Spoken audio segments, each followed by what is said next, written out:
What would you do if one day you came home and someone exactly like you opened the door?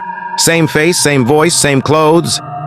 That question was all Alex could think about now. Because that night, he had seen someone who looked exactly like him, but wasn't him. It was around 12:15 a.m. The old road outside the small town was completely deserted. Tall weeds lined both sides, a cracked dirt path ran through the middle, and above hung a half-moon that kept disappearing behind drifting clouds. Alex was riding his old motorcycle back from his night shift at the local school. He worked as the school's night guard.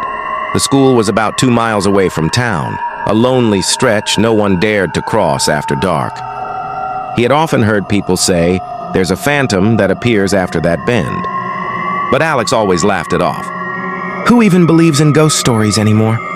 But that night, there was no laughter left in him. As he approached the bend, the bike suddenly jerked and stopped. "Out of gas," he muttered, checking the tank. It wasn't empty.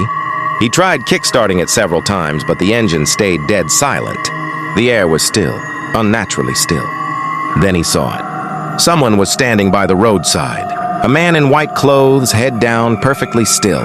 A chill ran down Alex's spine. "Hey, who's there?" he shouted, trying to hide his fear. No reply.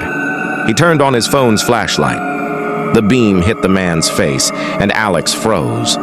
The man slowly lifted his head, and what Alex saw made his blood turn cold. It was his own face. He stumbled back, his knees trembling. Who are you?" he stammered. The other Alex smiled. "Heading home so late, lost your way?" The voice, it was exactly like his. "Stay away from me," Alex warned. The double laughed softly. "Why so scared of your own face? I just want your place." The moment he said that, the air turned icy cold. Whispers rose all around, faint, sobbing sounds from the tall grass. Alex tried to run, but his feet wouldn't move, as if rooted to the ground. The other Alex walked closer, staring into his eyes. "Ever wonder how your family would know who the real one is?" A flash of lightning tore across the sky. Everything went white. The next morning, villagers found Alex's motorcycle lying on the side of the road. A few feet away, Alex was unconscious. When he opened his eyes, he was home. His mother was sitting beside him. "What happened, son?" "Nothing, Mom. I slipped off the bike." He lied. He couldn't tell her what he had seen. But strange things started happening soon after. Day 1, the milkman said, "Hey, Alex, didn't you pick up milk yesterday too?" Day 2, the janitor at school said, "You were on duty last night again? Why come today?" Day 3, the neighbor said, "Saw you wandering outside your house late last night." Alex's heart dropped. He'd been home every night. So who the hell was out there pretending to be him? He decided to find out. That night, he went back to the school. When he reached the gate, the security guard said, "Back again, Alex?" What do you mean? "You came last night too. Said you forgot something in your room." Alex felt a cold sweat run down his neck. He went inside. The door to his room was locked. He used his key to open it. On the wall, written in charcoal, were the words, "Now it's your turn." The handwriting was his own. That night, Alex couldn't sleep. He lay staring at the ceiling, every little sound making his chest tighten. At 2:30 a.m., someone knocked on the door. "Who's there?" Silence. He crept toward the door and peeked through the peephole. Outside stood his double. Same face, same clothes, but the eyes darker than the night itself.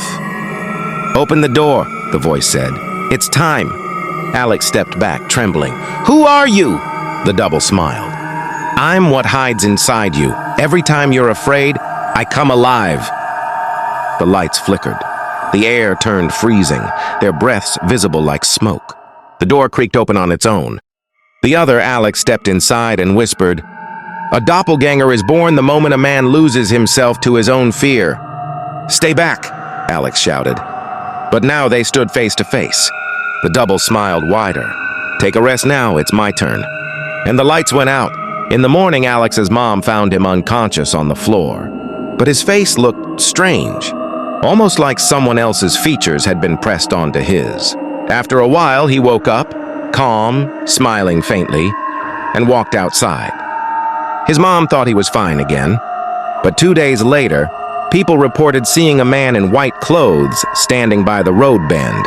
Same face, same eerie smile. Only this time, the look in his eyes said one thing clearly. He wasn't Alex anymore. They say even today, if you drive past that bend at night and ask, "Who are you?" the man just smiles and says, "Names change, and the face stays the same."